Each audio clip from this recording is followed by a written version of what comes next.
Hello and welcome to Watch Crappens, a podcast about all that crap on Bravo we just love to talk about. I'm Ben Mandelker, and joining me today is Ronnie Karam. Hi, Ronnie. How's it going? Hello. What's going on, witches? Happy Hump Day. It's Wednesday, which means many things, but today what it means is that tomorrow is the last day of the Mounting Hysteria Tour. We are having our big finale at the Fonda Theater in Hollywood, California. It's going to be very exciting. We're going to be recapping the Valley. Will we have a special guest? Who knows? Maybe. We can't say, but it's going to be fun, and we hope you all are there. So go get your tickets. Go to watchcrappens.com, and ticket links are there, and join us. It's going to be fabulous. Thanks to everyone who has come out and seen us this year on our various cities and stops. We've had a blast getting back out on the road. It's our first North American tour in 2 years. And so it was so fun. And, happy to be doing it, closing it out in Hollywood tomorrow. So there's that. Then over on Patreon, we are chugging away with our Love Island coverage, which has been so fun. The season is wild, and we're having a great time recapping it every day. So go check that out. Patreon.com/WatchWhatCrappens. Those recaps are up basically every day that we're doing recaps here. And also we have Crappens on Demand where you can watch us and not just listen to us. So there's a whole world of Crappens out there on Patreon, and we want you to participate in it and enjoy it. So that is that. And now today it is time to talk about Next Gen New York City. Oh my God. Wait, Ronnie. Oh, actually, before we start that, there's some very big news. Ronnie, I don't know if you heard this. Stop me if you heard this. Charlie texted me and was like, oh my God, want to go have some pizza tonight unless I'm already at home with your sister and we're having sex. Can you believe it? Can you believe that Charlie did that? I cannot believe he I thought you were talking about the actual news, which is that Charlie filed for bankruptcy in 2023 when he only had $1,500 in his bank account. And then Dame Dash is broke too. He's $20 million in debt. He also had $20 million in IRS stuff, and his kid got evicted from her apartment. So while these fuckers, well, not Ava, she's done nothing wrong, but while Charlie is acting oh, these TV, you guys are so used to being on TV. These reality kids are such trash. Yeah. Keep going. No, Keep going. These people are feeding your asses now. So let's get a little bit of respect to a Zolciak. And I've never said that before in my life. Respect to a Zolciak. This is I never thought I would hear myself say it, but I've said it. Respect the Zolciak. Yeah, he is awful. And now it's he was already awful. And now you can also add a unrepentant, is it too far to say racist? But I'm going to say microaggressor. Either way, he's a dick, and he's just getting worse and worse. And he's unappealing. And now on top of that, you're broke too. So you can't be all those things. Fucker. Yeah. Fucker. So this was also the episode that I officially fell in love. I mean, I've loved the show since it started. We've really liked, both of us have really liked it. But this is the one where I was oh no, this show's great. This is the one that solidified it for me. I died laughing, and then all of the other stuff was really good. Riley's just handling herself so well. I fucking love Riley. I never saw that coming. I mean, I didn't dislike Riley before, but they made it look like she has no lines. She's the whole season. I'm loving the show. I love this show. I can't believe how much I love this show. I'm obsessed. I want to marry this show. I'm gonna marry it. I'm not at love yet, and here's the reasons why. I think we are spending too much time with the parents. I understand that the parents are the hook for this show, that these are the children of stars. But the truth is, this show is at its best when it just focuses on the main cast. So this is 2 weeks in a row where the second half of the show has been significantly more compelling, because the second half is when the kids are all just hanging out and doing things. And it actually bothered me a little bit that the show, early on in the show, we have this kind of quick recap of this crazy night out that they all had. I'm I want to see that. Why are you making me sit through this awful scene of Seth trying out his motivational speaker thing. Oh my God, I could not stand it. But it was also like, it was cringy, and I know that's the point, but also it's like it wasn't authentic. Like it was like stupid to me. I would much rather spend my screen time watching these kids talk with each other, because that to me is so entertaining. And I think Bravo has to it's like, we get it, we understand they've got famous parents. Let's just start to sunset them, because there was just too much Seth on this episode. Can we stop talking about first of all, that is senior abuse. You're talking about sunsetting people like a science fiction movie, like turning them into Soylent Green. No. And I will not stand for this slander. I like it. I loved the Seth scene. And to me, it was very realistic, because, that thing of I'm going to talk to your friend. I mean, that's happened to me. And it's the most awkward thing ever for the person whose dad or mom is doing it. My mom went into school one time, was like, who's bullying you? And she went in and told off everybody in school, which as an adult, I'm like, what a badass. But as a kid, I was like, oh my God, and she's still to this day well, I went in there and I told those kids off. And I'm like, and you kind of ruined a lot. At that age, but I also like it because I was the kid who hated hanging out with the kids. So I was always hanging out with the adults. So I'm still like that. I'm still wow, I get to hang out with the adults. But then I get to see what all the kids were talking about, most likely behind my back, while I was watching their moms drink Franzia and talk shit about each other. So I don't know. It's all working for me. Yeah. I mean, I think the show is almost there. I'm just saying, I like the cast so much that I just want to spend more time with them. And I would like to see their crazy night out. I want to see what happened when they went to this club and Georgia lost her phone. I would just rather spend more time with that than Seth and Brooks golfing, or Seth and Charlie having drinks or whatever, or Gia and Teresa talking about making pizza. Those scenes were entertaining, but I didn't find them to be compelling. And so I just want more of our children on the show, front and center, doing vapid things. And if there are adults, I want them to be dismissive adults. That's fair. You know what? Tomato. You know that's okay. You say you want more compelling. I say stop making the show so life-changing for me, especially the scenes with Teresa, Seth, and Charlie's dad hating on Charlie. I love it. Okay? I do. That's okay, because he's dismissive. Again, I'm okay with the dismissive adults. Put in a Kelly Catrone. Put in I'm not gonna say Anna Wintour, but I don't need Anna Dame Wintour, Dash. Yes, but in Anna Wintour, why wouldn't she say that? Does she even have children? Or are they snowmen? I would love. Are they icicles? I would love to meet her icicle children. If they're the little mushrooms from Super Mario. They all have her haircut. I'm in. Okay, so speaking of icicle children, Ariana opens the show, of course, because they're still doing this whole oh my God, a Zolciak in New York City. Isn't this wacky? So that's how we open it. And Ariana's monologue is I'm in New York City. I'm like a kid in a candy shop. I am honestly in awe of my life and the fact that God has blessed me to even be here. I don't even mind the smell of urine and poop. I mean, look, I was raised in the Bierman household with 15 other children pissing everywhere. Okay. I love the loudness. I'm used to sirens. I love how fast paced it is. Wait, I love how she slid that in. I'm used to sirens. My mom calls the police on Croy every other weekend.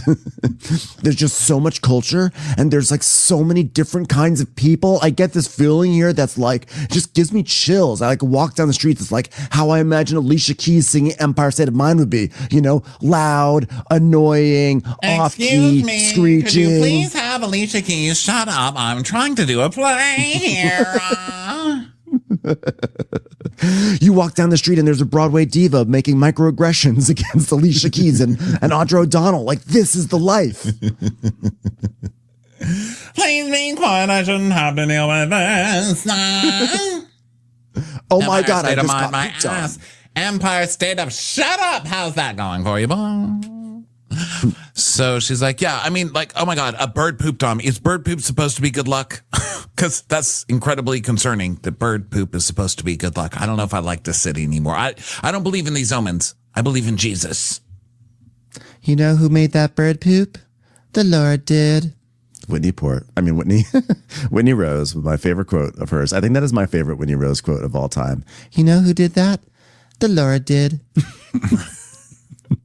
So we go to Ava sitting on a park bench. She's talking to Brooks on the phone. And he's like, oh, my God. Riley invited everyone out and took us around Brooklyn. And then Ariana and Hudson came. But you could tell Charlie wasn't interested. And they felt like disrespected by the way that he was telling them because he wasn't very nice. And it was like right after he told me that he wanted to be in a room with my sister. And he was like, so you won't be mad if I fuck your sister. The disrespect. Girl, it is episode 3. Move it along. Like, Brooksy, I love you, but you need to move it along. This is like definitely a kid from the Meredith Mark school of, how dare you talk about my bathtub? Yeah, he has really stringed this one out, and it's just not compelling enough. But it's funny in its own way, just because he is so fixated on it that like every time he brings it up, just when you think it's over, he'll find someone else. He'll find like a hot dog vendor, like he'll go up, we'll go see the mayoral race with like Como and the other guy, and like I have a question for the candidates.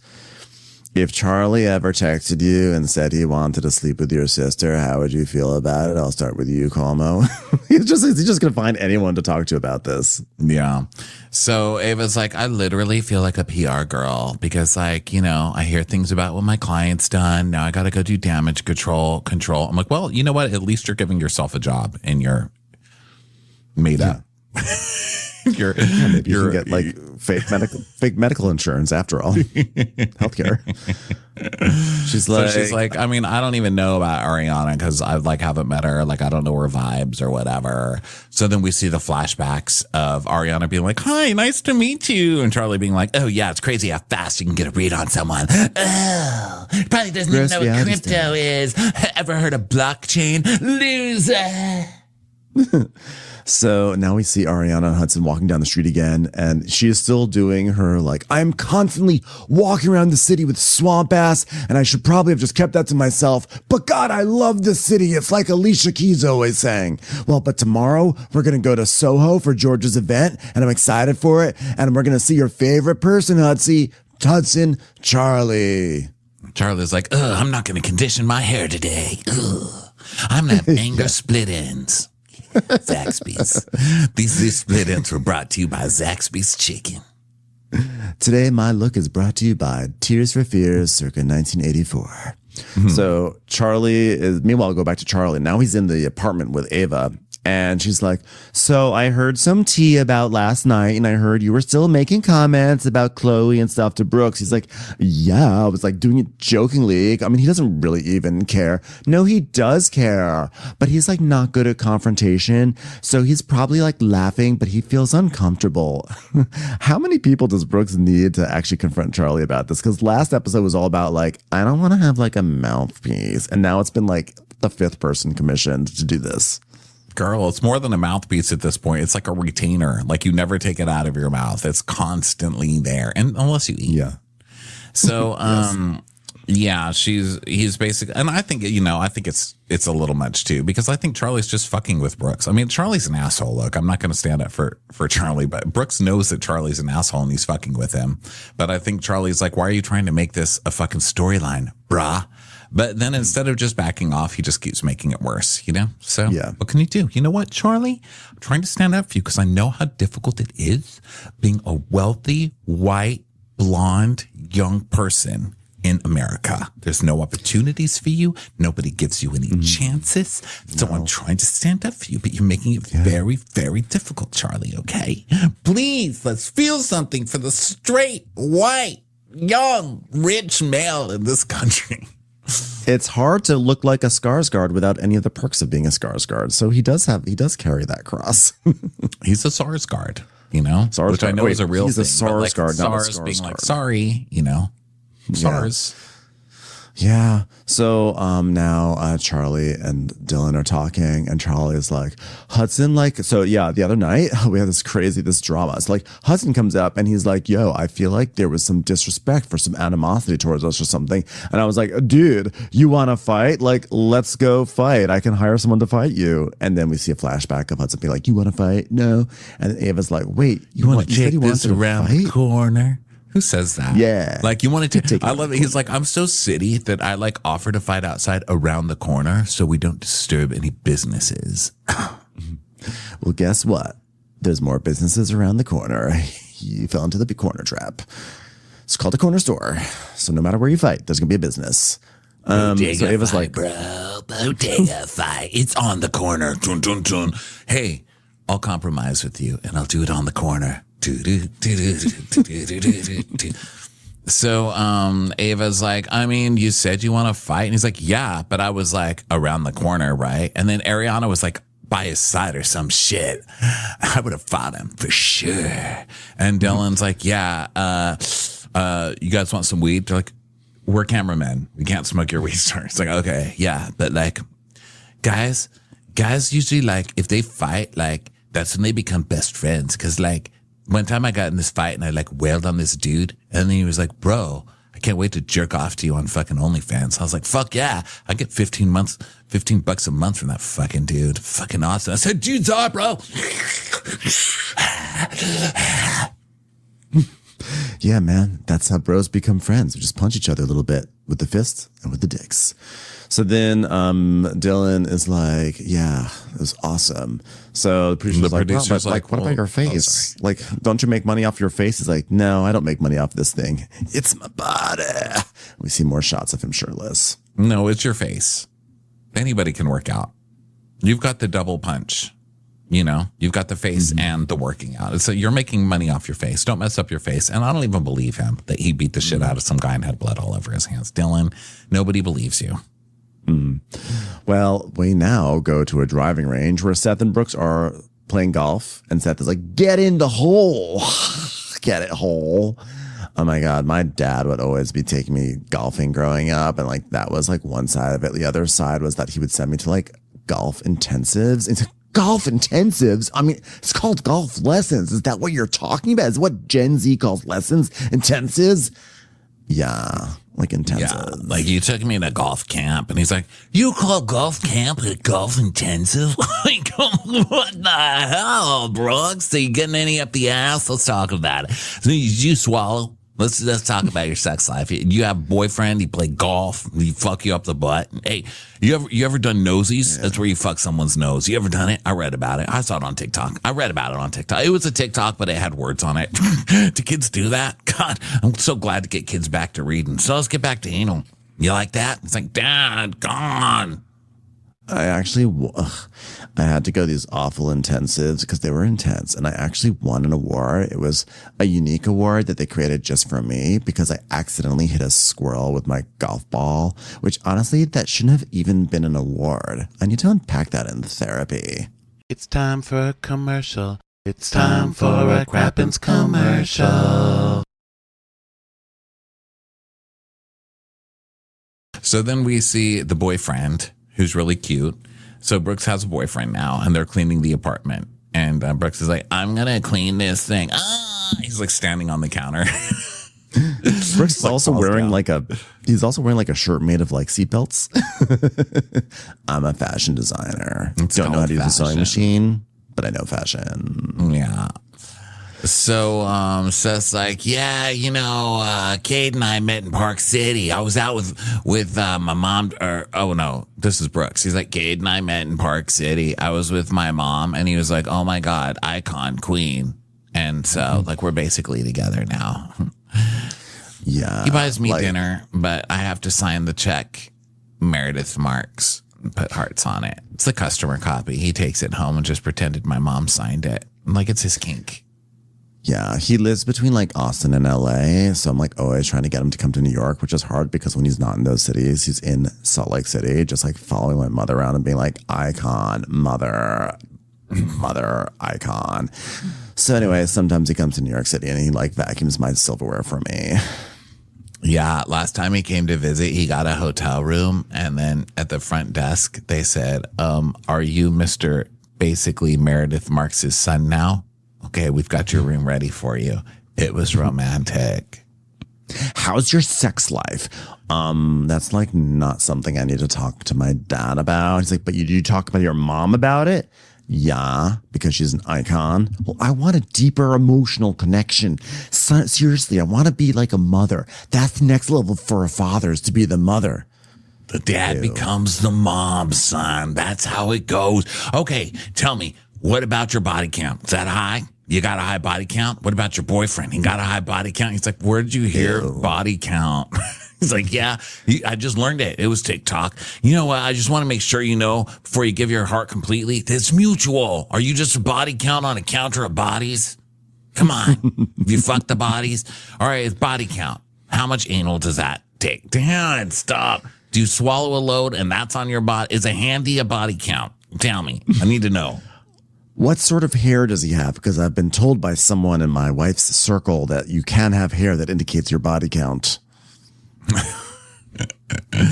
He's like, well, speaking of body count, Chloe went on a date with Charlie, and Charlie said this thing about Chloe. He's like, oh, Jesus. God, I haven't even been here, and I've heard about this. What is Chloe's body count? Dad, that's not the point. Does she like anal? Dad. But he texted me after, and he said, like, come meet, like, let's meet up unless I'm at my place with your sister. He's like, wow. She needs to know who she's signing up for with a guy who behaves like this. And he's like, well, is that how you behaved? He's like, at that age? Like a little 16-year-old? Yeah. I mean, because it was entertaining. I used to be like that. But he's 29. Okay, well, maybe not that age. And he's like, yeah, you were married with 3 kids, Dad. He goes, yeah, but I'm always going to be immature. That's the point, son. You know, those are immature moments. You know, I relate to that. God, I love this kid. God, I'm going to see if he's got some extra dad. Need a dad? He needs a dad, right? I bet he'll talk about anal. I'm taking this kid to lunch. Yeah. He probably hasn't swallowed loads, right? All right, I won't bring that up. Body count. Lunch with Charlie. God, I can't I'm going to bring him a cake with Whitney Rose's boobs on it and see what he does. Let's see if he's truly like me. I think I know how it's going to turn out. He's like, Dad, I can handle it. I'm 24. You don't need to go talk to people. Can you? Because it's episode 3. I mean, I think in your time, it's like the 3rd week you're talking. It's been a month of you talking. Your dad needs to step in. I'm for it. Yeah, and basically Seth decides that he's like, wow, it seems like Charlie doesn't have a deep relationship with his dad, so I'll be his dad now, which I think is actually a bit like presumptuous to do that, even to someone like Charlie. So now we go over to New Jersey, and Gia's like, hi, Mom, how are you doing? She's like, I went to go get my chocolina lasered, and I got like a Brazilian down there, but they didn't numb my butthole, and I was like, ouch, ouch, wow, and she was like, next time we'll numb your butthole. Okay, I was like, okay, I never did bleach my butthole before. I never did my butthole before, but I had a Brazilian do my butthole. Does that make no sense? Like, oh my God, Mom, like, I'm for sure moving out, but like, it's so difficult because like New Jersey has like a turnpike, and then you go like into the turnpike and it could be flooded with water, and he said I could die there. I love living here though, because you know, we got a pizza oven, we got like a floor, we got like mops. It's like perfect here. Gia goes, also, there's no taxes in New Jersey. And then we see it on screen. It says, no, Jersey has the 2nd highest average property taxes. You guys just don't pay your taxes. But there are, in fact, taxes in New Jersey. Some of us need to stop listening to our parents, because that is such a Joe Giudice thing to say. There's no taxes. No, there's no taxes in Jersey. Do they have no sales tax? What is she talking about? Maybe she meant taxis. I don't know. She's like, so this maybe weekend, she meant we don't got waxes in Germany and in Jersey. That's why my dad's got to get shaved every day by Melania. So this weekend, I'm going to have everyone over for a pool party, which is just what cool kids from New York City want to do. Go to Jersey for a pool party when they could go to Soho House instead. Whoa. Oh, yeah. I'm so upset I'm not going to be there for it. I know, but I'm going to make pizzas with everyone. So, I'm going to get the dough from Pizza Cucina. Oh, my God. Did you numb the Pizza Cucina first? I never did that before. No, Ma, not your... I got a Brazilian on my cucina. Ma, you're getting confused, Ma. Oh, sorry. I meant my chocolina. But have you been to Pizza Cucina yet, though? Okay, everybody who's wondering, all the Jersey people out there in the turnpike slamming on their steering wheels. Here's the law. You're right. New Jersey has some specific tax policies related to clothing and groceries, but it's not entirely accurate to say there's no tax in Jersey. Jersey does have a sales tax currently at 6.625% on most tangible personal property and certain services. However, there are exemptions for several categories: most clothing and footwear, most food sold as groceries, prescription medications, and certain other items, including Chocolina waxing, agricultural supplies, and coochie waxing, which is different than Chocolina waxing. So there you go. Yeah, we all learned something now. So Gia's gonna make pizza. She's gonna have a psychic that's gonna come. And like Teresa is like, Oh yeah, by the way, no one on the trampoline. like, why do you have a trampoline then? The trampoline is made for these parties. It's made for pool parties. I love that. So- It's like, Trampolines for adults only. like what? So yeah, it's there. And she's like, By the way, there are cameras outside, so I'm gonna be watching yous. so yeah, big party about to come. So now we see Charlie walking down the street, and Gia texts him about the pool party, and he's like, cool, dope, whatever. You know, he's absolutely disgusted with the idea of going to New Jersey to like Gia's pool party. He's like, I guess I gotta do it for the show, but he doesn't want to hang out with Jersey girls. Okay, so now we get Charlie going to Casa Bond with his mom, Liz, and the mom's boyfriend, Ivor. Oh my God, these two. So Charlie sits down with these crazy people and he's like, wow, I haven't seen you since like Mother's Day, I guess. And Ivor's like, do you guys in America take Mother's Day seriously, though? Do you? Ugh, disgusting. We don't celebrate mothers where I'm from. Across the pond, we say, oh, there's a pond. I'll drown you in it. You insufferable wench who birthed me. That's just how we do it there. She goes, well, you know, it just happened to be that I last saw on Mother's Day because I just happened to be in town. So I said, oh, it's Mother's Day. Let's have lunch. So I thought, you know, I almost forgot that I had this son. And I thought, well, I guess I might as well do something motherly once in a while. So I threw him a bone. And I was like, come on, Peter, let's go to lunch. He said, my name's Charlie. I said, well, whatever your name is, I got to do this once every 5 years. Am I right? God, you went out with the whole family, or whoever just happens to be around. Sounds disgusting. He's such a ghoul, this Ivar. So what a weird fucking dude. And she's like, well, I mean, everybody's still speaking to me as of now, so those are the people that got to come. And Charlie tells us his sad, sad story. His parents got divorced when he was 3-ish. He grew up with his mom till he was 10, but then his mom was like, gross, I'm artsy. So she got rid of me. You know, she gave me home-cooked meal stuff, but then she just got sick of me, so my dad took custody because she wasn't really feeling up to it.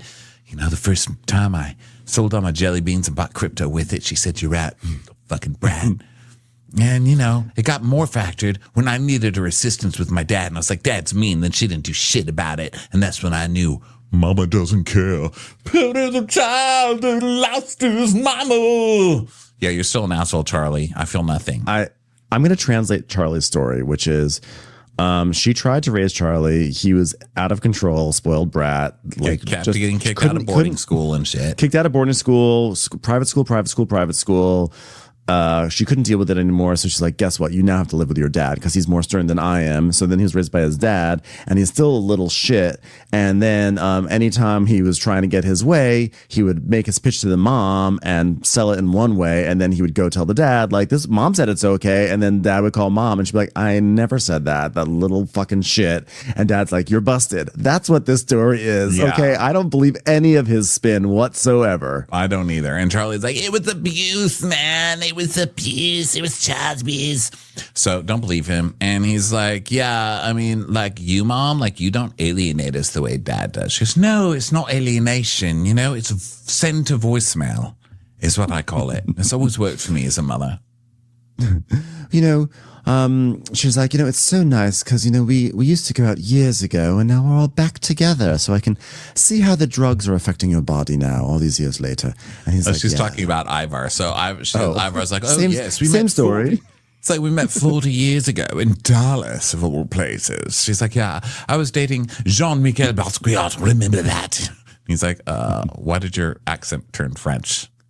Because his name was Jean-Michel Basquiat. Come on, Charlie, do you remember? You know, every time Ivar shows up at a cafe with an ascot on and tries to pretend like he's an artist, I just like to remind him that my ex was Basquiat. My best friend was Debbie Harry. So good try, Ivar. And Ivar's like, yeah, well, your mom went out with my best friend, but he was too boring and she left him, even though he had a huge cock. Charlie's like, how do you know how big his Ivar, cock? how are you not playing with your nipples while you talk? He's like teething out and like licking his lips. Ugh, he's creepy, this guy. I know. Charlie's like, Ivar, how did you know how big your best friend's cock was? He goes, well, there's always a hint of mint about us Englishmen, so I knew. Could you take one now? I'm not even around you, and I know you need one.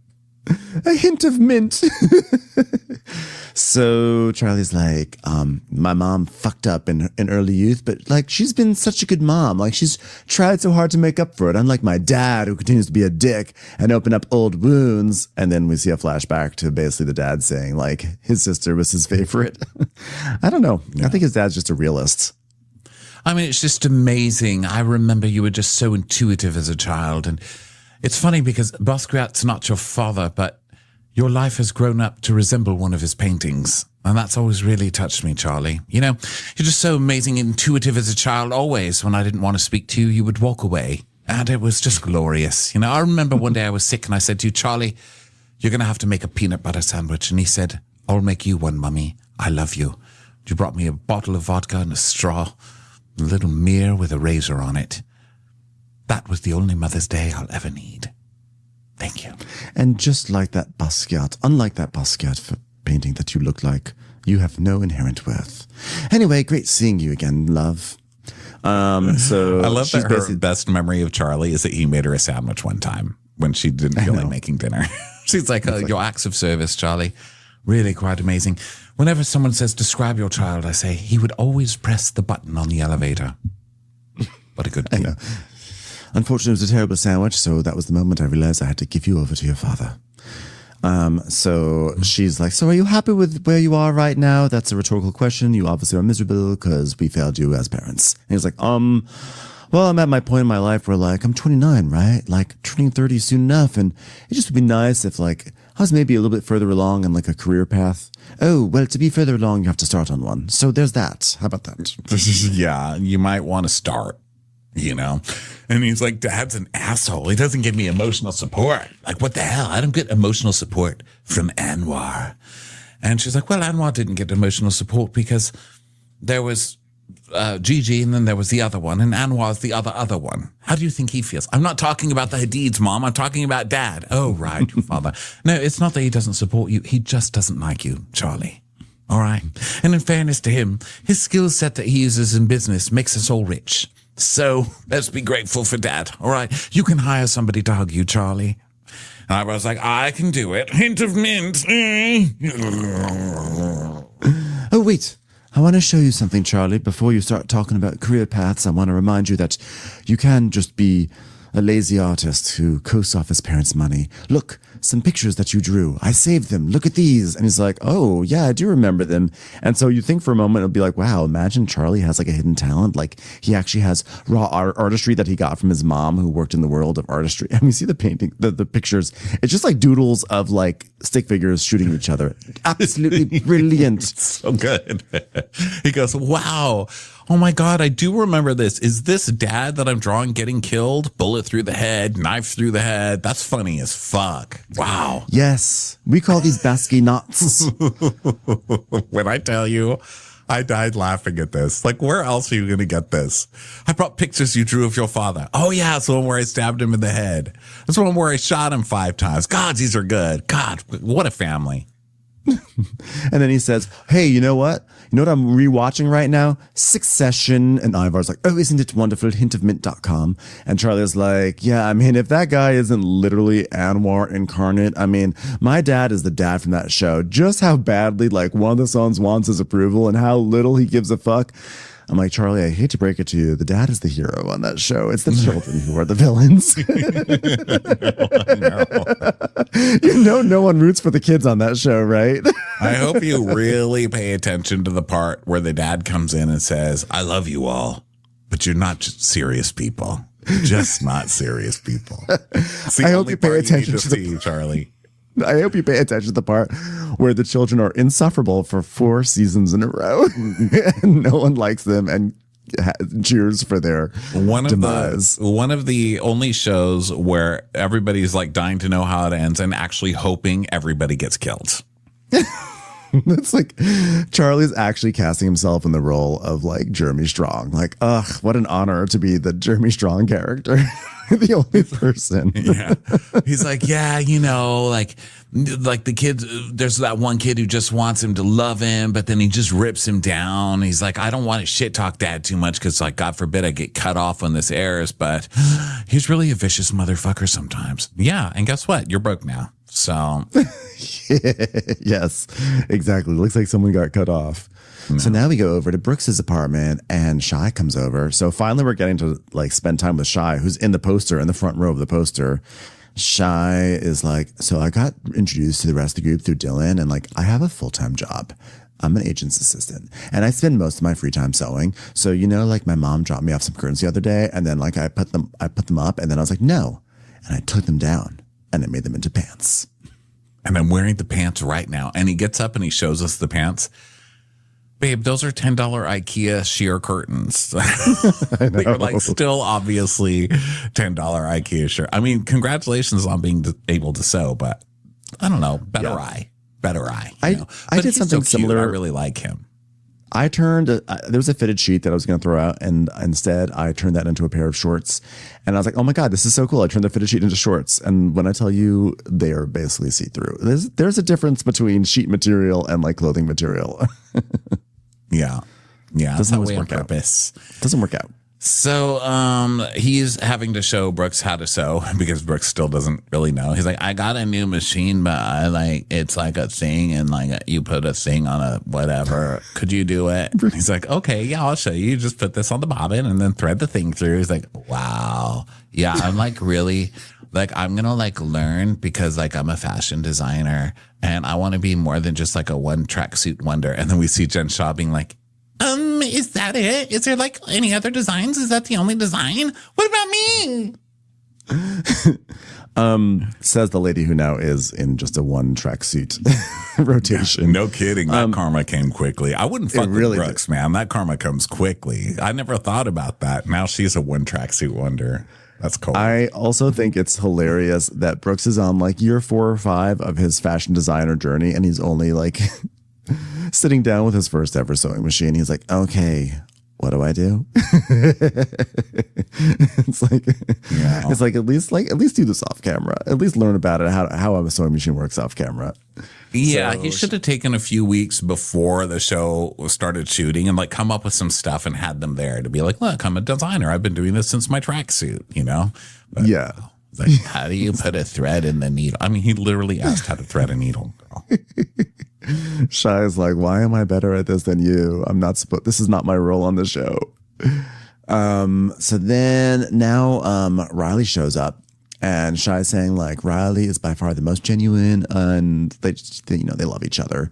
So so Shy is showing how to use the sewing machine, and he's like, okay, you just take the fabric and you move it forward like this. Ow, it just got me. And then he's like, just kidding. And Brooks is like, oh my God, like I literally almost died. I thought you were like serious. I thought you died. I thought like you died of sewing machine. That was so scary. I literally almost fell over in horror. It was like the time Charlie texted me and said, so he's like, so are you still on your own phone bill or are you on your parents? And he's like, no, I'm on my parents right now.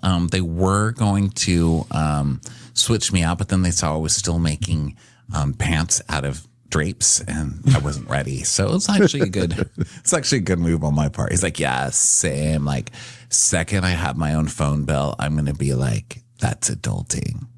Get a needle, get a thread through a needle, Brooks. I know.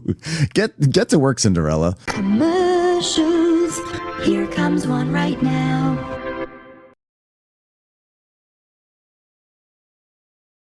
So Shy's like, yeah, I'm trying to get off my phone more because like if we don't have phones, we don't have a phone bill. oh my God, that's like amazing. Riley's Yeah, it's like crazy. I was thinking like if I don't buy food, then I won't eat it. So I just stopped buying food. Brooks, why are you eating the sewing machine? We should have talked about food. Ow. The needle hurt, but it's worth it. So Riley's like, okay, I came over here to shoot a scene with you guys, not watch you marvel about phone bills. So guess what? Georgia lost her phone. Last night, she was like saying she was going crazy without it. And she was like so stressed. And when we went out, she couldn't communicate with anyone. And Brooks was like, wow, did I really miss that much when I went home? And she's like, yeah, it was crazy. Wow. Okay, everyone, America, buckle up. Here comes the story. We went to an art gallery event that Georgia produced. Yeah. So we see a flashback and Georgia's like, yeah, so when I'm looking at art, I just kind of like, I feel like nothing sometimes. You know what I mean? That's like what art does to you. Yeah, I invited people who I thought would be really interested in this event. So naturally, there was a Zolciak there. And then we see the event and Georgia's like, where the fuck are Dylan and Charlie? Ugh. So then Georgia says, I really like Ariana and Hudson. So then I was like, okay. And then, I have Charlie, who's like my friend. And so he just immediately is like, no, I don't like them. And he expects like unwavering loyalty all the time. Yeah, and Ariana wants to squash the beef with Charlie. She's like, I hope this guy can keep his small dick energy in his pants and calm down so we can just be friends. So then we see the after party and she tells Charlie, like, let's backtrack. And he's like, sure, I'd be welcome to that. Welcome to New York. Let's start over. So, they just basically just wrap up that entire storyline for us. It's like, excuse you, like we're here. I was invested in this rivalry. How could you just like end it in a flashback? Because we've got something new now. So now we go to Georgia dancing at the after party, just like, dancing like artists do, like our hands are in the air. It's like, what? Like I might as well be looking at art right now. I'm thinking nothing. And then dun, dun, dun. I left around 11. I don't really go to clubs, period. Because I'd rather like sit on my bed on my iPad, like drawing needles, trying to figure out how to put that string through them. And so Charlie is giving Ariana and Hudson a group hug after they leave. And then Riley's like, wait, so Charlie and Dylan met up with some girls, which Georgia got really upset about. But Georgia was really under the influence. Cut to Georgia just being like, what? Where's Charlie? Is Charlie even here? Is Charlie in that frame on the wall? What's happening? And then Shy left early, and then like Charlie ditched me with Georgia, who still doesn't even have her phone. And then we see Charlie getting in his car, and he's like, wait, why isn't Riley calling me? And then Georgia's like, what the fuck? They just like fucking left me at this party. How could I do this? This was supposed to be the best party of my life. This was like a marshmallow activation at the Haribo store. A premier DJ, premier Candi. I can't believe they'd leave. So that's the drama. Georgia's mad now because she got left at a party. So now we see Charlie walking down the street carrying a skateboard. He's like, yeah, I'm a skateboarder. So I'm basically almost a 30-year-old skateboarder. So surely dad will love me soon. I'm a real rebel. Like, you're literally doing Bart Simpson to get your dad's love. Girl. Yeah. So Seth FaceTimes him. He's like, Charlie, what's up, brother? I wanted to reach out to see if you and I could get together, or as the kids say, hang. I hear things about you that concern me, #body count, and I want to make sure you know there's a grown-ass man that cares about you, so that way you don't have to crash out. Be so for real right now. Charlie's like, okay, I guess we can get together. All right, you got it. Stay strong, brother. Okay, thanks. Talk to you. Bye-bye. Wait, do you guys say bye in a different way? Please tell me. I don't want to embarrass myself. Catch you later, alligator motherfucker and a trucker. That's right. That's you. See you soon, buddy. He's like, awkward. So then we go to Seth and Charlie. Okay, so they have a lunch, and Seth's like, wow, you're taller than I thought you'd be, huh? Yeah, I'm real excited to. The Charlie chat. Here we go. There a chocolate factory near? Charlie, what you thinking? Just kidding. All right, let's get some iced tea or Coke. Should we do some Coke? You got Coke? A cola. I mean, he's a kid. Are you a kid? You got Coke? You order what you want. I'll go along with it. I'm a cool dad. Yeah. all right, then just so you can feel comfortable with this whole scene we're shooting, I have 3 kids. He's like, I know. And I've always wanted to be like a life coach. So I thought, I want you to be one of my first non-genetic clients on TV. This will go great. Because Seth was doing this. Remember after their first season, he's like, hey, everybody, I'm a life coach. And here's what you just got to do. Just follow my Instagram. I'll give you life coaching skills. All right, these are Ziploc bags. Let me tell you something. You don't want something to get wet? What do you do? Put it in your pocket? What are you, fucking an idiot? No. You put it in a Ziploc bag.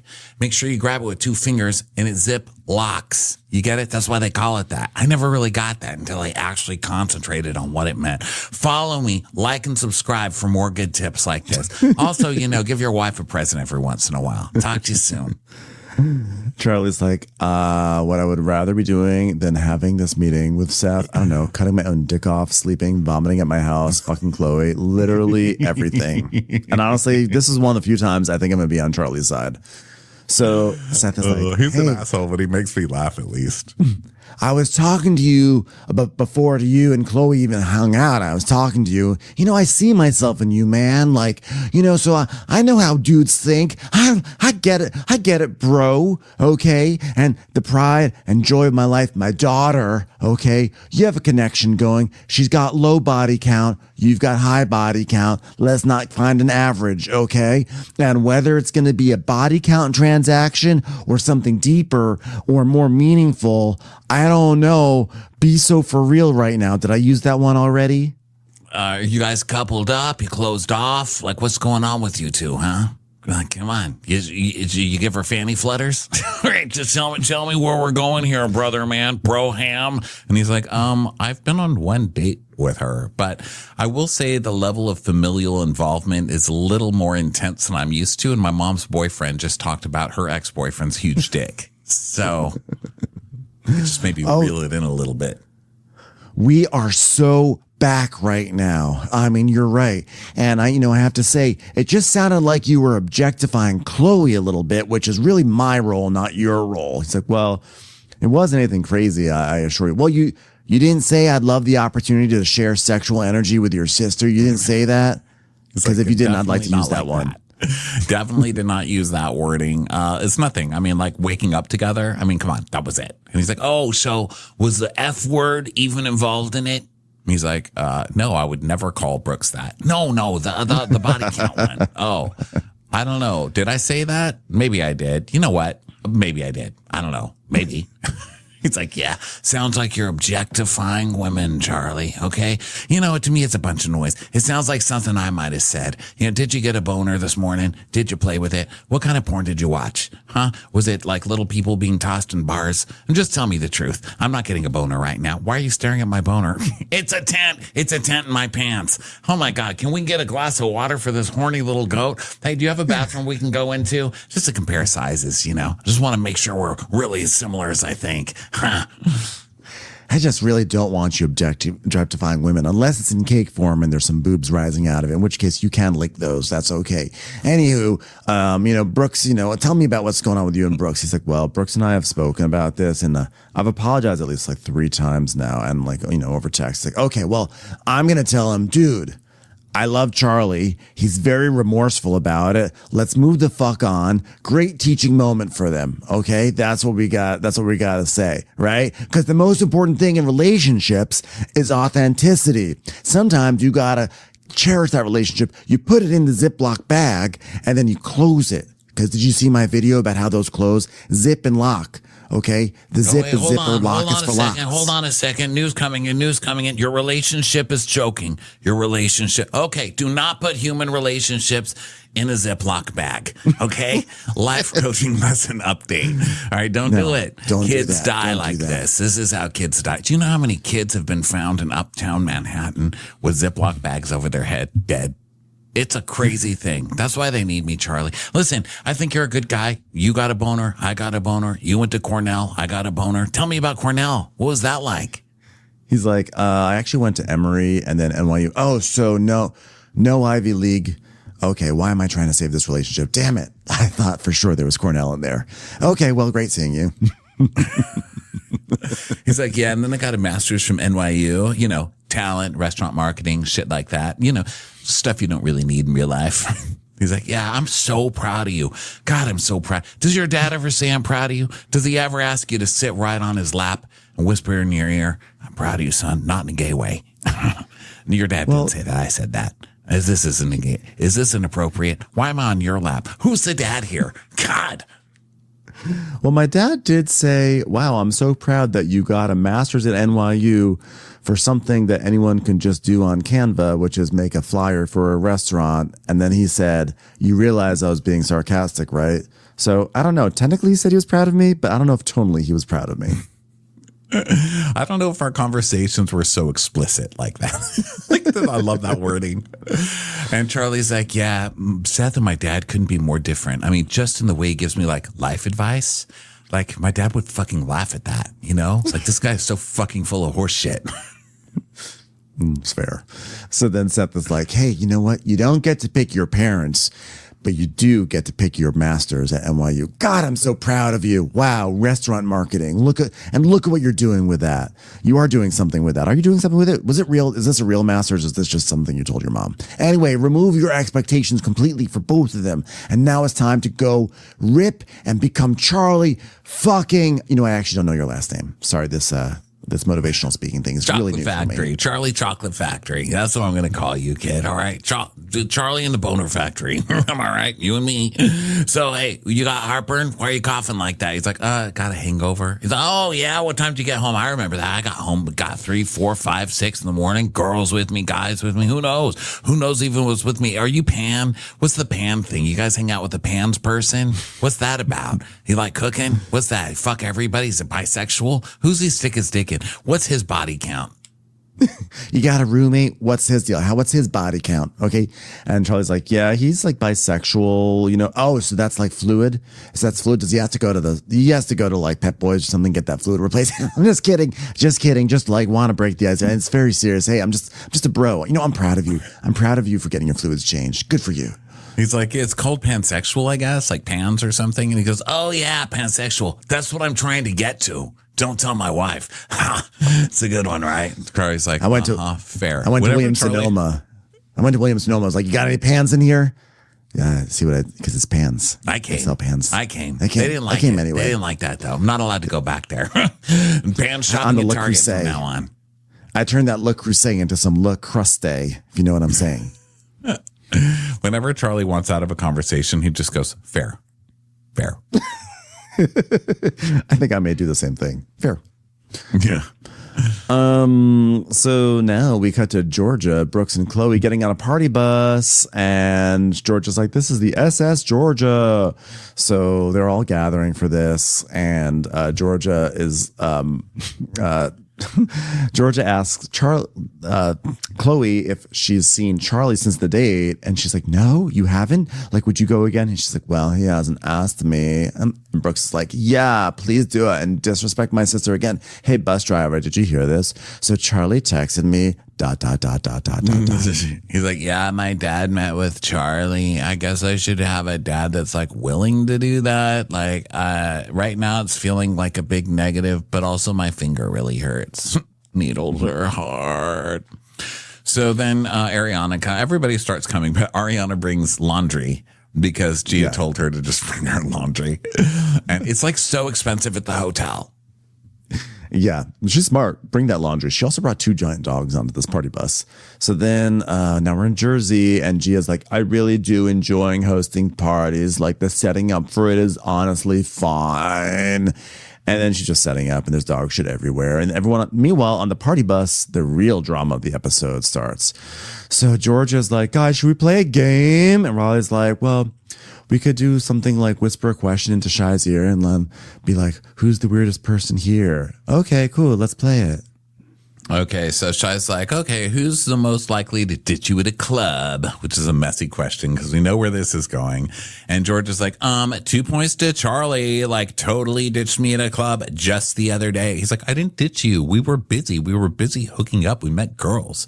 And Riley's like, yeah, but I told Georgia, I was like, it would have been fine if you came up and like, hey, we're about to go with these girls, but like, you didn't even tell us. And he's like, yeah, Dylan, I told Dylan to tell you. So we basically did say bye. She's like, Dylan did not tell us. And he goes, yeah, but then you got mad at that girl. And she's like, no, I wasn't. And he goes, yeah, it's on camera, Riley. So she's like, no, I didn't. He goes, yeah, Dylan and I are talking to these girls. And Riley goes up and she's like, yo, you think it's cool just to be here with Charlie and not come up and make sure it's not cool with me? Like you did this whole like thing. He's like waving his finger and rolling his head. Oh, hell no.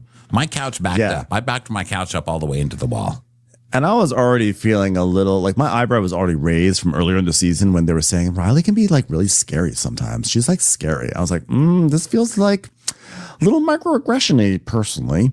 And so Riley's like, I didn't do Georgia that. did that too with him earlier in the season. And when that happened, I was like, is this like a generational thing where they're just like, that's fine for them? Like I didn't think, I honestly had a moment where I was like, is it, like, are we more sensitive to that kind of thing in older generations? Because it didn't even seem to ping anything on the show. So I was like, well, that's weird. I personally was actually a little shocked when Georgia said scary and then the subsequent conversation in this van, mainly because this is a younger generation and they were a generation that was like very active and part of a lot of the conversation around these microaggressions that came out in 2020. So it was like shocking to me, but maybe I shouldn't be shocked because, you know, white people are going to white people. But like I was sort of surprised that they were surprised to be called out for microaggressions in this scene. I'm like, you guys are the young people. It's like the old people that you would think would be the ones who'd be like, what? But like, you're the young people who should have been like, oh my God, I'm so sorry. Like, I thought you all had many conversations about this and were much more in tune about this than us oldies. Yeah, you're the ones who've been schooling the old people. So what the hell? Yeah.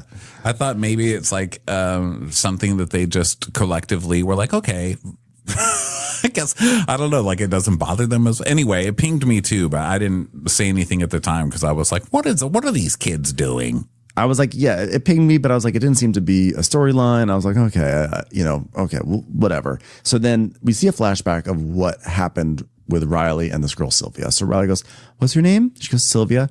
Hi, Sylvia. Nice to meet you. Sorry. I love when my friends' girls ask my name. I'm his friend, so you should be nice to him. Like she was basically, that was the conversation. Well, she was like, yeah, like, basically like, why aren't you introducing yourself to us? Like, hello, we're here or something. And so Riley's like, yeah, I just went up and said, hey, I'm Riley. And like, you didn't say anything. You didn't introduce yourself to us. And Charlie's like, yeah, but like, what was the attitude? Like, oh yeah. And that's when he does this snappy finger head. She's like, no, I didn't. And Charlie goes, yeah, the girl actually handled it well. And Ava's like, who? And he says, the girl. Like, I'm saying that the girl handled Riley well. And Georgia's like, yeah, those girls never introduced themselves. That was off, Charlie. And he's like, well, Riley never introduced herself. And I didn't see her go up and say, hey, nice to meet you. First thing she did was like start accosting her. And so Riley's like had enough at this point. Yeah. So Georgia's like, wait, Riley. So Riley starts to cry and she's like, wait, Riley, are you okay? Do you need a hug? Don't touch me. Riley's like, no, I'm just mad because you guys all do this. And Georgia's like, what? Are you really?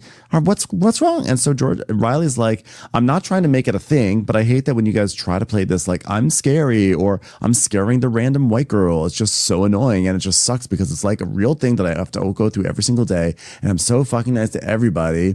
And there's always like everyone trying to come off whenever I talk to some white girl that I'm trying to scare them. Like, no, your girls were rude. It's disrespectful. Like, you're around people. Introduce yourself. And he goes, well, I don't know about what them being white has to do with anything. Oh my God, Charlie, read a fucking. It's not about them being white. God. It's about you making Riley seem like she was a monster and like on a rampage and terrifying when actually the girls were the rude ones and Riley was trying to be nice even though she was a little annoyed by them. Yeah, and she's like, you just like waved your finger and rolled your head. Like, what the hell? He goes, oh yeah, that's not a racial thing. And she's like, okay, but then when have I ever done that? Like, when have I ever like waved my finger and rolled my head? What the hell? Mm-hmm. Don't do that. And he's like, yeah, I think this conversation's a little bit extra. Which in turn is yet another. So she's like, well, he's doing it again. Like, this guy does not fucking listen or learn. What an idiot.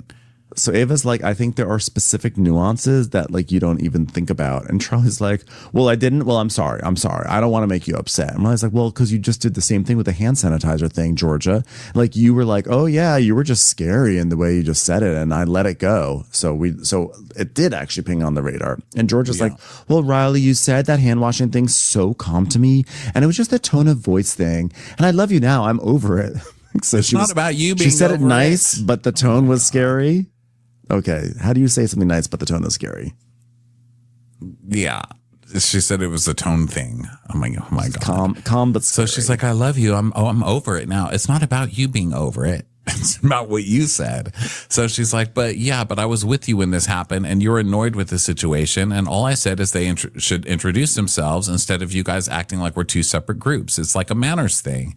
And Charlie's like, okay, I subscribe to that logic. Okay. And she goes, yeah, so I'm just introducing myself to show manners that she did not show. And he's like, you confronted her. This little girl. He goes, this little girl. You confronted her. And she goes, oh, really? Little girl? Like She's textbook. older than me. Because I'm taller, I scared her. Like, why are you trying to spin this narrative that I'm like this scary black girl when I'm not this scary black girl? He's just not getting it. Oh my God. And also like I didn't find that Riley was actually confrontational. She said, I mean, maybe was she like maybe a little sarcastic or whatever, but when she said, she was like, yeah, she was being sarcastic. She was like, hey, nice to meet you. Thanks for introducing yourself. Like, what the hell? Like you come into a group of people and you don't even say hi, you know? Mm-hmm. So Charlie's like, well, this is so far from what I said. Let's be very clear. She goes, no, it's your mannerisms. You do this all the time. You don't realize when you do shit, and it's annoying because it's bigger than just the stupid conversation, because this shit I have to deal with and you're just adding to it. And he's like, well, I didn't mean to imitate you in an offensive way. And she's like, okay, well, it just hit a chord. So Ava is saying how Riley is trying to explain to him, like, oh, there are all these different microaggressions that she may be feeling on a daily basis, and he contributed to it unknowingly, and it's not his intention, but like, you know, like double down on anywhere else you want in life. But when you've actually hurt your friend's feelings, you have to stop doubling down. Yeah, like, hello. So she's trying to explain it to him, and he's like, sorry for hurting your feelings. I didn't mean to make you feel this way. And she's like, okay, but maybe be loving about it. You know, you don't need to defend yourself. And he goes, okay, you know what? I'm just going to be silent. This is the classic thing. I can't say anything right. I'll just be quiet. I'll be defensive quiet. Women. I guess I'll just shut up now. So now he's the victim. Try it more. Yeah. So we get to New Jersey, and everyone shows up.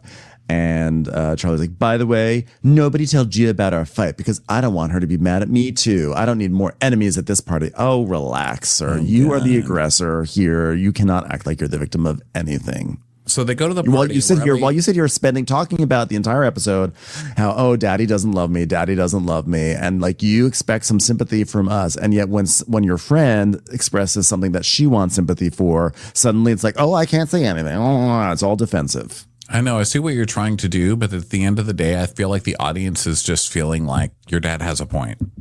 Yeah. So Riley goes off to the side and calls Candi, and she's like, you know, when people try to mimic black women and they like purse their lips and like start slinging their finger around, and Candy's like, I know he did not. She's like, yeah. And, you know, like I've heard the slurs and everything, but no one's ever... Like none of my friends ever did it to me. I mean, wow. And so then Charlie is like, well, by the way, like he's talking to Shy, and he's like, by the way, I learned Sanskrit in elementary school. Yeah. I mean, I forgot it now, but like I know Sanskrit. So I mean, the juxtaposition of this guy living in such privilege that he's in an elementary school where like the most important thing is to learn Sanskrit, like a dead language. And he's like, yeah, it's like he learned Sanskrit, but he did not learn how to actually relate to human beings. So Riley's basically saying like, then basically after that, he was just like, oh, what? Oh, now you're trying to paint me as a racist. And I'm like, I'm not going to let you paint me as this scary black woman when I'm not. And Candy's like, well, I'm glad that you let him know. I don't think it's cool. He wouldn't have done it if it was one of the white girls. And you know, it just frustrates me to hear that because as a black woman, you're the minority and it's okay. And you have learned how to make friends in all different circles from all walks of life. And that's one thing I'm proud of you about. And you're not afraid to speak up for yourself, which you should, and you shouldn't be afraid. And he's going to have to learn to deal with black women. And if this is his first lesson, then let that be it. I was like, yes, yeah, Candy Burris. Oh, I love Candi. Yeah, that was great.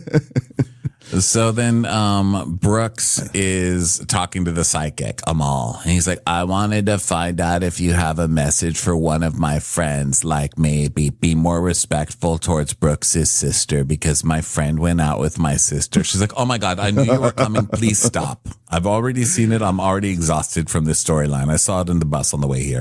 Okay, listen. Is your friend the one with the chain with the heart? Because I could feel his energy. And he's probably the one that needs me the most. I will go to him. So now Charlie, meanwhile, is like, okay, I need to go apologize to Riley because if I stay here, I think that psychic is going to come try to talk to me. So, hey, Riley, you want to talk? She's like, okay, well, let's get a drink first. So they sit down to talk. And he's like, look, I want to apologize again. I did not mean to make you that upset. I certainly did not mean to offend you with my any imitation of you. She's like, yeah, I mean, my only thing is that like when you say that something has racial backgrounds to me, you just don't understand that. And if I'm your friend, just listen what I'm saying and actually care about it. He's like, fair. Yeah, fair. Okay, yeah, I see your point of view. Totally fair. Yep, glad I heard you on this. Genuinely sorry. Okay, genuinely sorry. So she's like, okay, so they hug. And then, meanwhile, Ariana is also yakking out. She's like, oh my God, I'm going in the pool. Make sure my tampon string's not hanging out. And then there's party stuff happening, making the pizza. Charlie and Ava are cutting dough into a heart. And Riley is like, they're just like joking about it. Like, oh my God, is your man going to get jealous? So Georgia talks to Charlie and she's like, did you apologize? He goes, yeah, but I already apologized on the bus to be clear. She goes, no, but like sometimes you're just like, I'm sorry, but like not really like I'm sorry. And he goes, because I'm not really sorry. And she's like, well, don't say that. So there's another guy here, Cooper, who's George's best friend. He's like another gay. And he's like, well, don't say that. And Charlie's like, well, can't people just be happy I'm saying sorry? Like, you can't make me feel sorry. Like, I said sorry. What more do you want from me? And so Cooper's like, hi, I'm Cooper, and I'm about to get on this show. Yeah. Excuse me. So meanwhile, Charlie goes up to Chloe. He's like, hey, you got any plans this weekend? You want to chill and give Seth more ammo? She's like, yeah, that's actually what I had on my books. Like, I was like, Saturday, hang out with Charlie, press him so that my dad gives him more problems. So meanwhile, Cooper's like, okay, Charlie's not watching. Time to make my move. So he goes on over and he's like, yeah. So, hey, Ava. So I was like talking to like Charlie a second ago and like he said he's like not apologetic at all. Yeah. Pass it along. He's like, oh my God, that's so annoying. And so she's like, that is so rude to Riley. My God. So now she goes to Riley and Shy and she's like, yeah, hey guys, can I sit down? Okay. So here's what I heard. Charlie's not really sorry. And Riley's like, okay, that's hurtful. And Ava's like, yeah, and I'm close to Charlie. And I wanted to know if you wanted to speak to him about it in a way that could maybe get through to him a little bit more. Oh my God. And Riley's like, well, you're another black woman. So, I mean, whatever. I guess he views you the same way he views me, but I'm bigger and I'm from the South. Like, we're just different, you know, like you're from New York and you have these New York experiences and I'm not in New York. I just wish you would tell him like, I'm a black woman too. And doing like a head roll and a finger wave, like that hurts, you know, and you have to let him know that's not okay, you know? So I like that Riley's like, yeah, I can talk to him, but so can you. Mm-hmm. Ava. And so Charlie sits down and then Ava confronts Charlie. Just kidding. It was Riley because Ava's not going to necessarily yet. So Riley, he sits down and she's like, hey, I heard you said that you didn't actually believe what you said. You just said it to appease me. He's like, in a way, yeah. But like, isn't that what you want? We've been over this. I apologize. And she's like, you know what? We're good. We're good. He's like, oh, well, I hope you mean that. I'm like, oh, so you want her to be sincere for appeasement, but you get to appease? Okay, got it. Yeah. So she just walks away. And Ava's like, Charlie, I'm really trying to be your friend. And he goes, oh, now you're mad at me? Oh, great. Now everybody's mad at me. You know what? I'm not going to sit here and listen to this. And she's like, okay, then I'm done helping you. He goes, yeah, I'm done. I'm out of here. I never asked for your help with Riley. I'm done. I'm out of here. So then he goes up to Riley. He's like, are we okay now? Are we fighting again? Because now I'm fighting with Ava about this. And she's like, okay, but like, you just need to realize that you have black women that are friends. And he's like, oh God, I thought we were fine. Now we're not fine. Wow. Wow. Yeah, so now he's gonna walk away, and then like she's like, no, wait, stop, like just like let's talk about this. She grabs his hand, and then he's like, oh well, let go of my hand. I'm not having this conversation again. I'm getting an Uber. So she's like, whatever. She lets go, and Brooks is like, wow, that's like fucked up, right, Chloe? And Chloe's like, what's wrong with him? So he goes inside the house, and there's like Mal's like, now it's my chance. She's like, so I did want to tell you that you have beautiful energy, and if you're open to it, I would love to just to sit with you and just talk. Not even do cards, just talk. I don't know. He's like, I'm no. single, you're single, we're adults, we're consenting. I don't know, whatever you want. He's like, no, I'm going to politely decline, but I appreciate the offer. Okay, thanks. And she's like, I'm going to light a candle for you, like a dead person. Like, I'm going to pretend you have passed on to the spirit world. Did not just diss me like this on television. And he's like, whatever, crazy. So he leaves, and he's like, I also like totally that in the jumping middle of over this. the doggy gate. I also like that in the middle of this, Shy is like inside. There's like a cheese board, and Shy is like, what is that? Is that cheese? Is it not cheese? I can't tell. I mean, it's orange. Is this cheese? And then I think it was Ava was like, wow, you weren't sure what it was, but you ate like half of it. That's a big tester bite.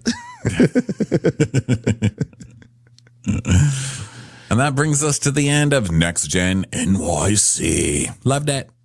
Lived it. Great times. Learned it. Thanks everyone for being here, and get tickets for our show at watchwhatcrappens.com, and we'll catch you on the next episode. Bye everyone. Watch What Crappens would like to thank its premium sponsors. Ain't no thing like Allison King. Our way is the Amber way. It's the Foster and the Furious. It's Amanda Foster. She can run my country. It's Angie McGovern. It's Always Automatic with Ashley Otto. Put your hands together for Carly Clapp. Get on the right foot with Chrissy Offit. We never miss her call. It's Diane Call. Aaron McNicholas. She don't miss no trickolas. Hava Nagila Weber. You'll never hide from Heidi Eleanor Jones. I go, you go, we all go for Hugo. Jamie. She has no last namey. She's our kind of mess. It's Jennifer Messer. Sipped some scotch with Jessica Trotch. She's our favorite streamer, Caroline Peacock. She gets an A. It's Kelly B. Kristen the Piston Anderson. Get a bee in your bonnet with Lacey B. Que sera, whatever will be, will Lauren Silsby. Bringing the funk, it's Leslie Plunkett. She gets an A from us. It's Lindsay D. Let's give a kisserino to Lisa Lino. Fresh as a daisy, it's Maisie McHenry. We love her on the rocks. It's Melissa Cox. Megan Berg. You can't have a burger without the Berg. This is Living with Michelle Vivian. I love ya, Olivia Williamson. Tastier than Flanderson, it's Rachel Manderson. She sure is swell. It's Raquel. Yes, we canna, it's Savannah. Cast a spell with Shannon Spellman. Let's share with Sharon Eldridge. The Bay Area Betches. Betches. And our super premium sponsors. She's VVIP, it's Amanda V. Can't lose when you're with Amy Baldwin. Somebody get us 10 cc's of Betsy MD. We're taking the gold with Brenda Silva. Let's get real with Caitlin O'Neill. Don't get salty with Christine Pepper. Can't have a meal without the Emily Sides. Let's go into the woods with Guy Tubbs. Who, what, why, where, and Gwen Pentland. It's our queen. It's Queen Laifah. Nobody holds a candle to Jamie Kendall. Hail the Cork Master, the Master of the Cork, Jennifer Corcoran. We got our wish, it's Jen Plish. She's not harsh, she's Jill Hirsch. She's a little bit loony, Junie. Knock, knock, knocking on Katie Manock's door. My favorite Murdo, Karen McMurdo. We love him madly, it's Kyle Pod Shadley. In the study with a candlestick, it's Leslie Peacock. We're ride or die for Lisa Ryder Barron. She's a whiz, it's Liz Sarthy. Always killing it, it's Lola Alkalani. The incredible edible Matthews sisters. She eases our woes, it's Melissa St. Rose. We're on the floor with Molly Dorset. There's a chance of meatballs, it's Rebecca Cloud. She's the queen bee, it's Sarah Lemke. We cannot tell a lie. It's Sarah Telefson. Shannon, out of a cannon, Anthony. Come on, shake your body, baby, do the Sydney Congdon. Let's take off with Tamla Plain. It's always a good time when you're wasting time with Bravo. She ain't no shrinking Violet Couture. We love you guys.